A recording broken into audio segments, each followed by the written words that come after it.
The Earth Chapter. I have named my own way of the martial arts the Two Heavens, One Style, and after many years of discipline have thought to describe it in a book for the first time. In the first week or so of the 10th month in the 20th year of Kanei, 1643, I climbed Mount Iwato in the province of Higo on the island of Kyushu, bowed in veneration to heaven, worshipped Kannon, and stood before the Buddha. Born in the province of Harima, I am the warrior Shinmen Musashi no Kami Fujiwara no Genshin. I have now reached the age of 60. From long ago in my youth I set my mind on the martial arts, and had my first match when I was 13. My opponent was a martial artist of the Shinto style, Arima Kihei, whom I defeated. At the age of 16 I defeated a strong martial artist by the name of Tajima no Akiyama. At the age of 20 I went to the capital and met with famous martial artists. And although I fought a number of matches, I was never unable to take the victory. After that I went from province to province, from place to place, and encountered martial artists from many different schools. And though I fought as many as 60 matches, I did not lose even once. All of these were events occurring from the time I was 13 until I reached 28 or 29. When I had passed the age of 30 and thought back over my life, I understood that I had not been a victor because of extraordinary skill in the martial arts. Perhaps I had some natural talent or had not departed from natural principles. Or again, was it that the martial arts of the other styles were lacking somewhere? After that, determined all the more to reach a clearer understanding of the deep principles, I practiced day and night. By about the time I was 50, I realized the way of this martial art quite naturally. Since then I have spent my time without taking the road of exhaustive investigation. Entrusting myself to the principles of my martial art, I have never had a teacher while studying the ways of the various arts and accomplishments, or in anything at all.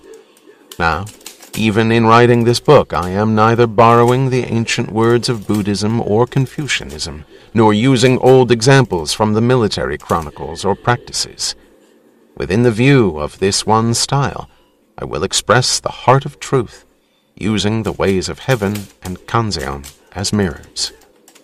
Taking up my brush at one revolution past the hour of the tiger, 4:30 a.m., on the night of the 10th day of the 10th month, I begin this book. What is called the martial art is the standard of the military clans. Commanders in particular should put it into practice, and common soldiers should know its way as well. Yet there are no warriors who clearly understand the way of the martial arts in the world today. First, as representatives of ways, Buddhism is a way of salvation for man, Confucianism venerates a way of culture, and medicine is a way of curing various diseases. Moreover, poets teach the way of Japanese verse, and then there are tea masters, archers, and others who teach the various arts. All of these practice according to their own thoughts, and relish what they do according to their own hearts.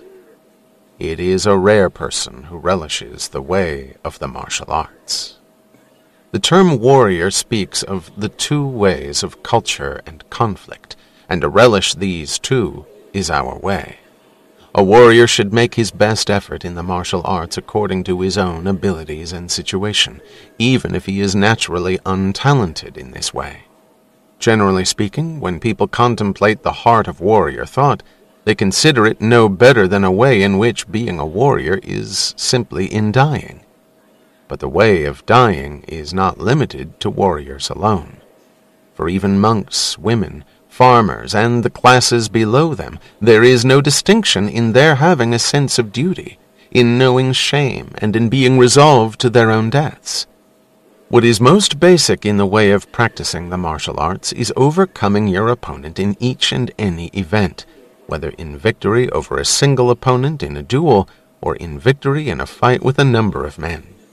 One desires to make a name for himself and to raise his position, whether for his lord's sake or his own.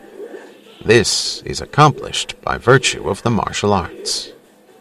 There are many people who, even when studying the way of the martial arts, think that these skills will not be useful in real situations.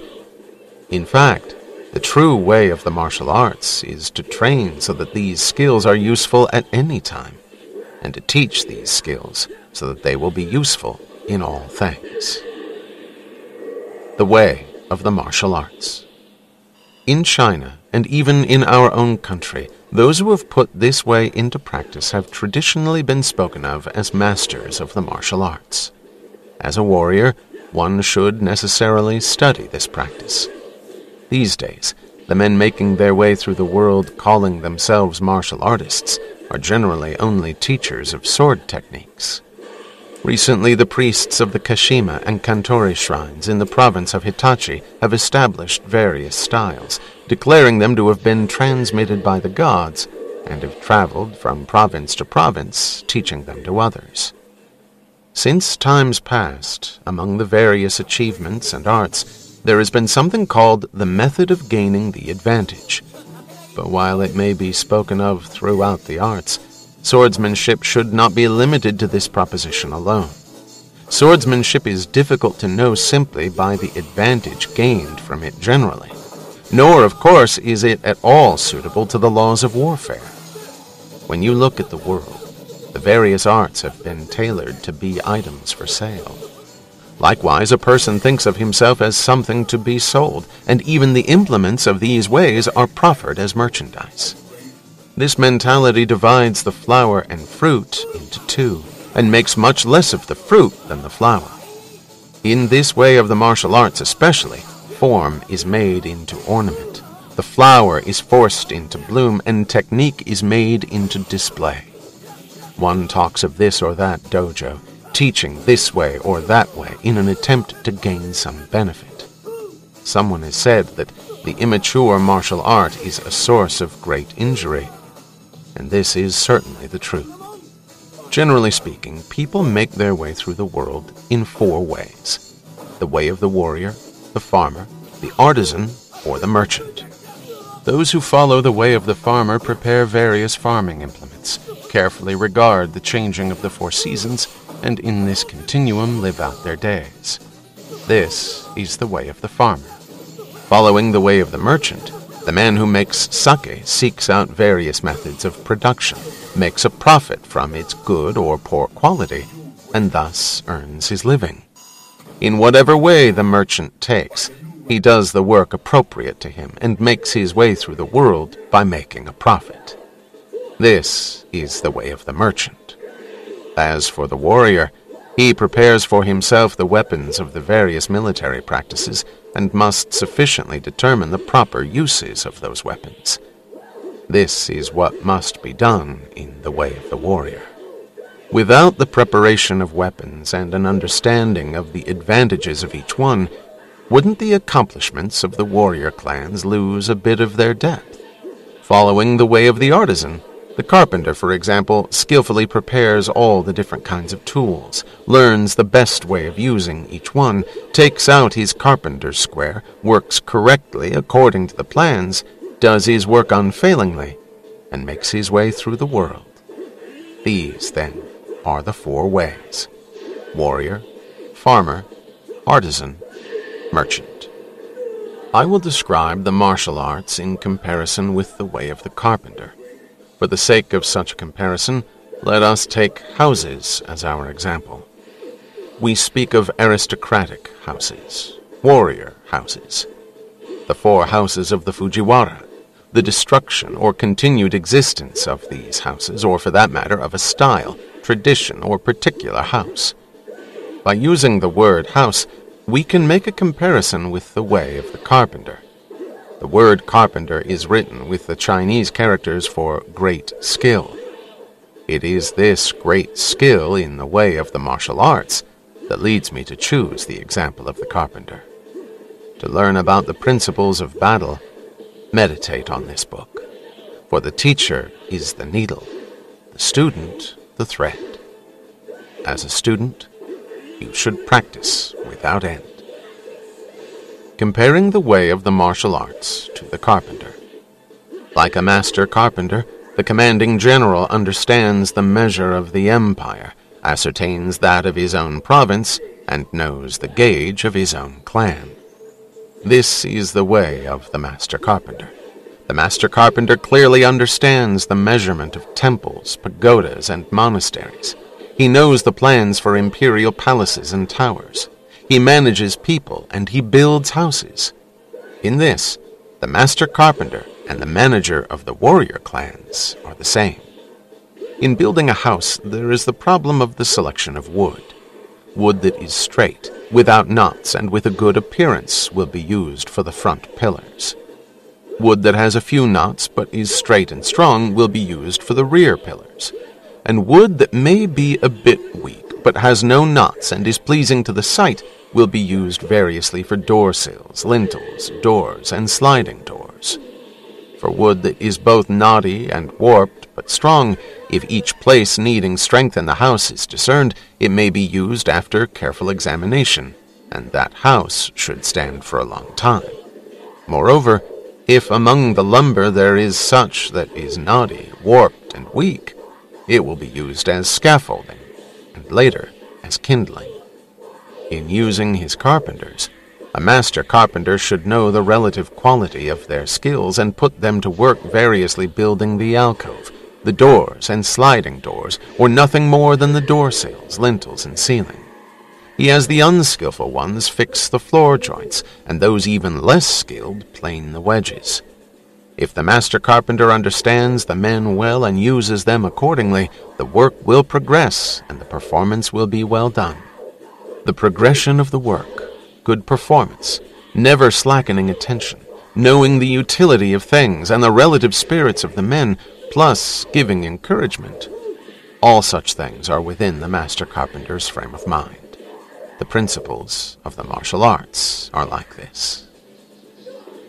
The way of the martial arts. Liken the soldier to a carpenter. The latter sharpens his tools with his own hands, prepares the various instruments of his trade, keeps them in his carpenter's box, receives the master carpenter's instructions, shapes the pillars and beams with his adze, shaves the alcove and shelving with his plane, is accurate in spacing and carving, ascertains correct measurements, and performs his duties well, down to the smallest detail. Doing this, he will later become a master carpenter himself. It is essential that the carpenter's aim be to carry equipment that will cut well, and, when he has time, to sharpen that equipment. That he is an expert at taking that equipment and using it to make bookshelves, desks, and even lamps, and cutting boards and pot lids is the specialty of the carpenter. A man who is a soldier is like this. He should examine these similarities carefully. For a carpenter to achieve his aim, it is essential that his work not be uneven, that the corners fit perfectly, that the wood be well shaved with his plane, that he not polish or hone too far, and that he produce work that will not twist or warp later on. If you think you would study this way, you should be mindful of everything written here, and you should examine it carefully. The division of this book into 5 chapters. In order to divide this book on the martial arts into 5 ways and show their principles chapter by chapter, I have entitled the 5 chapters Earth, Water, Fire, Wind, and Emptiness. In the Earth chapter, I provide an outline of the way of the martial arts and the view of my own style. It is truly difficult to grasp the way by swordsmanship alone. By knowing the large, you know the small, and from the shallow, you reach the deep. By drawing out a straight road over the topography, I have thus named this opening chapter the Earth chapter. The second is the Water chapter. Taking water as a model, one makes the mind like water. Water follows the form of either an angular or round container. It becomes either a drop or a great sea. Water is blue, its purity carrying the course of my own style in this chapter. If you discern the principles of swordsmanship with certainty, when you defeat a single opponent freely, you will have defeated everyone in the world. The mind that defeats one man is the same for innumerable opponents. The martial art of a commanding general makes the small into the large. Similarly, one may take something only a foot high and build it into a great Buddha. It is difficult to write of the significance of this in small details. With the one, know the 10,000. This is the principle of the martial arts, and an aspect of my own style I set down in this chapter. The fire chapter comes third. In this chapter I note the matter of battle.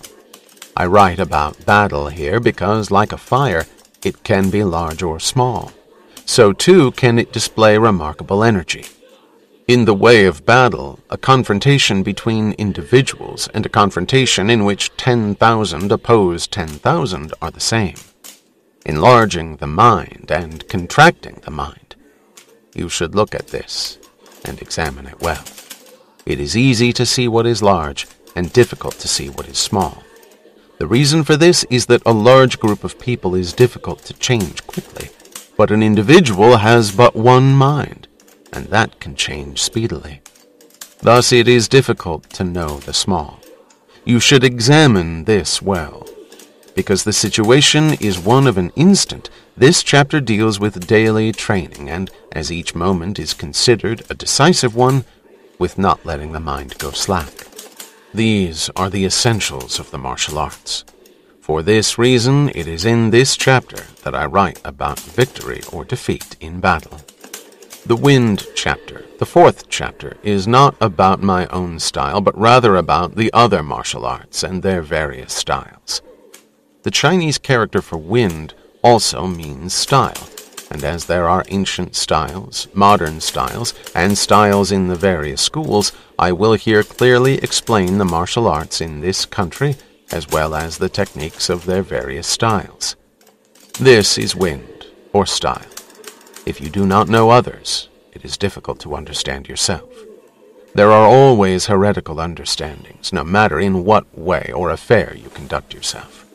If you put your energy into such an understanding day by day, but your mind is wide of the mark, although you may think that this is a good way, you will not be on the true path when seen from the correct position.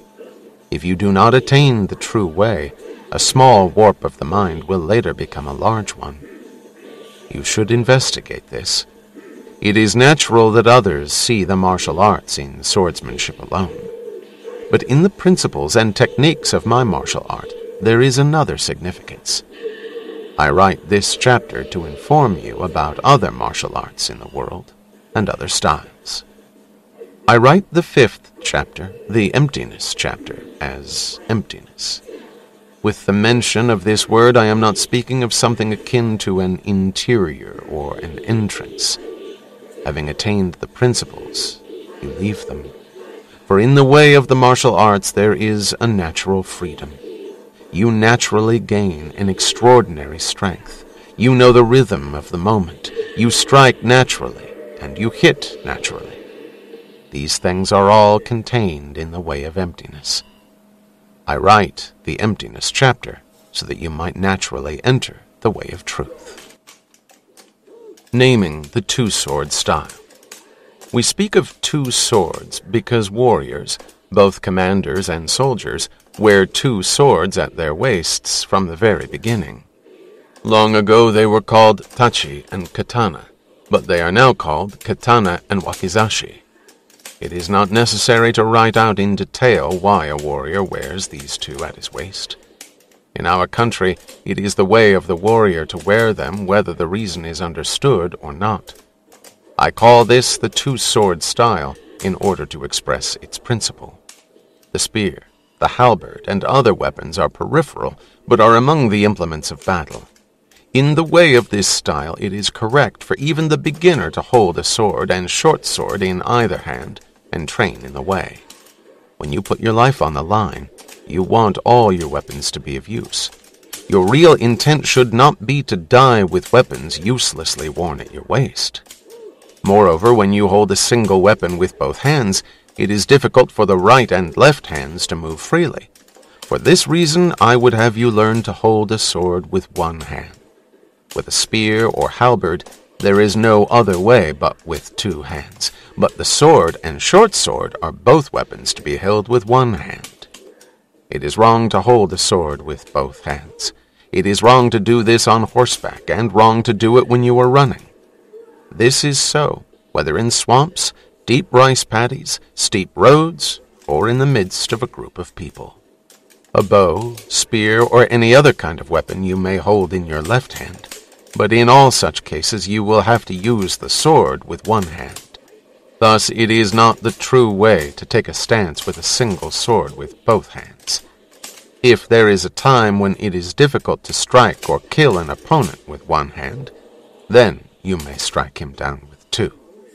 This should not be a time-consuming event. To learn how to wield a sword in 1 hand, first take up 2 swords. This is the way to learn how to hold the sword single-handed. A sword feels heavy and difficult to wield for anyone at first. A bow is also difficult to draw, and a halberd difficult to swing. But you get used to any weapon. For the bow, you gain strength, and if you practice with the sword, you will gain strength in its way and come to handle it well. The way of the sword is not in handling it with speed. I will cover this in the water chapter. The sword is handled in open spaces, and the short sword is handled in narrow spaces. This is most fundamental to the way. In this style you win with either the long or the short. For this reason, the length of a sword is not predetermined. The way of this style is the mind that obtains the victory with anything at all. It is advantageous to hold 2 swords rather than 1, whether you are singly fighting a group of people or are confined to a narrow space. It is not necessary to write in detail about such things now. You should know the 10,000 by means of the 1. When you gain the ability to act in the way of the martial arts, you will miss nothing. You should investigate this thoroughly. Understanding the significance of the words martial arts. In this way, a man who is able to handle a sword is known in the world as a martial artist. Through all of the warrior's arts, if one can shoot the bow well, he is called an archer. If he is skilled with a rifle, he is called a marksman. If he is able to handle a spear, he is called a spearman. And if he has learned the halberd, he is called a halberdier. However, a man who has learned the way of the sword is not called a practitioner of the sword or short sword. The bow, the rifle, the spear, the halberd are all weapons of the military houses, and are all included in the way of the martial arts. But there is a reason why the sword is called the martial art on its own. It is by virtue of the sword that both society and oneself are put in order, and thus it is the sword from which the martial arts originate. If a man obtains the virtue of the sword, he can singly defeat 10 men. If 1 man can singly defeat 10 men, then 100 men can defeat 1,000, and 1,000 can defeat 10,000. In this way, in my style of the martial arts, 1 man or 10,000 men are the same, and each and every one of the practices of a warrior are called martial arts. Concerning the way, Confucianists, Buddhists, tea masters, masters of ceremonial practices, no dramatists and such, none of these are within the way of the warrior. Even though their ways are not ours, if you know the way broadly, not one of them will be misunderstood. It is essential that each person polish his own way well. Understanding the value of armor. In understanding the value of the implements of battle, you see that each one, according to the time or occasion, communicates its own meaning. The short sword often has advantage when you draw close to your opponent in a narrow place. The sword, long sword, can be used in any place at all and is efficient on a large scale. The halberd is thought to be inferior to the spear on the battlefield. The spear acts as an advance guard, while the halberd is used as a rear guard. Within the same degree of training, the spear is a bit stronger, but both the spear and the halberd are used according to circumstances, and have little advantage in narrow places. They are not appropriate when you are at close quarters with your opponent. They are only weapons for the battlefield, but in battle they are essential. Nevertheless, to learn these principles indoors, to study all the minor details, and to forget the way of the actuality will likely be of little use at all. The bow is useful on the battlefield and in the advance and retreat of troops. The bow can deal quickly with coordinated movements of spear divisions or any others, and so is an excellent weapon on an open battlefield. However, it is insufficient when attacking a castle, or when the distance from the enemy exceeds 20 ken. These days, in all of the arts, including that of the bow, there are many flowers, but little fruit. Such arts will not be found useful when the essential moment arrives, and will have few advantages. From inside a castle there is nothing better than a firearm. Even on an open battlefield, firearms have many advantages before the battle begins, but they are insufficient once the battle has been joined. One of the virtues of the bow is that the released arrow can be watched by the eye. The rifle bullet cannot be watched, and this is a weak point. You should investigate this matter thoroughly. As for horses, it is essential that they have stamina and not be vicious. As with all weapons, a horse should move with a robust stride. A sword or short sword should cut cleanly. Spears and halberds should thrust well, and bows and rifles should be strong and durable. But with weapons, just as with other things, you should not make distinctions or preferences. Going too far is the same as not going far enough. Without imitating others, you should take what is appropriate to yourself and use a weapon you can handle. It is wrong for either general or soldier to have a preference for one thing and to dislike another. It is essential to make efforts in these things. The rhythm of martial arts. There is a rhythm to everything, but particularly in the martial arts, if you do not train in its rhythm, it is difficult to succeed. To indicate some of the rhythms in the world, there are those for the way of no drama. When the rhythms of the musicians playing wind and stringed instruments are coordinated, the entire rhythm is balanced. In the military arts, there is a rhythm and timing in the release of the bow, in the firing of a rifle, and even in mounting a horse. You cannot ignore rhythm in any of the arts and accomplishments. Moreover, there is rhythm in the formless. Concerning the position of a warrior, there is a rhythm to rising in the service of his lord, and a rhythm for retreating from it. There is a rhythm to being in harmony with others, and a rhythm to not being in harmony with them. In the way of the merchant, there is a rhythm for becoming a wealthy man, and a rhythm for ruining oneself with wealth. The rhythm is different according to each and every way. You should discriminate thoroughly between the rhythm of success and the rhythm of failure. There are various rhythms to the martial arts. First, know the rhythm of balance vis-a-vis your opponent, and be able to distinguish the rhythm of imbalance. Within the rhythms of large and small, slow and fast, know the rhythm of contact, the rhythm of spacing, as well as the rhythm of resistance to rhythm. These are essential to the martial arts. If you are unable to discern the rhythm of resistance to your opponent's rhythm, your martial art will not be correct. In a battle of martial arts, victory is in knowing the rhythms of your various opponents, in using a rhythm your opponent will be unable to grasp, and in developing a rhythm of emptiness rather than one of wisdom. In each of these chapters, I write most principally of this matter of rhythm. You should investigate what is written here, and train yourself thoroughly. As for the way of the above style of martial art, by endeavoring to put it into practice morning and evening, day in and day out, your mind should broaden of itself, and you will have a martial art for either large groups of men or individuals. Passing this on to the world, I now write this down for the first time in the 5 chapters of earth, water, fire, wind, and emptiness. For those who would study my martial art, there are rules for putting it into practice. 1. Think without any dishonesty. 2. Forge yourself in the way. 3. Touch upon all of the arts. 4. Know the ways of all occupations. 5. Know the advantages and disadvantages of everything. 6. Develop a discerning eye in all matters. 7. Understand what cannot be seen by the eye. 8. Pay attention to even small things. 9. Do not involve yourself with the impractical.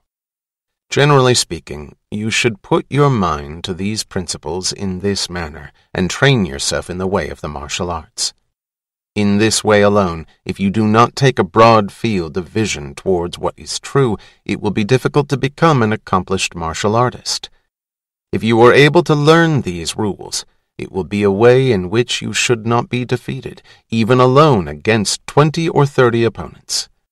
If you will first and foremost keep your attention unfailingly on the martial arts and exert yourself in the correct way, you will defeat others with a strike of the hand or overcome others by the power of perception. Again, if through your training you can freely move your entire body at will, you will defeat others with this body. And if your mind becomes trained in this way, you will defeat others with your mind. Extending yourself this far, how could this be a way for your own defeat?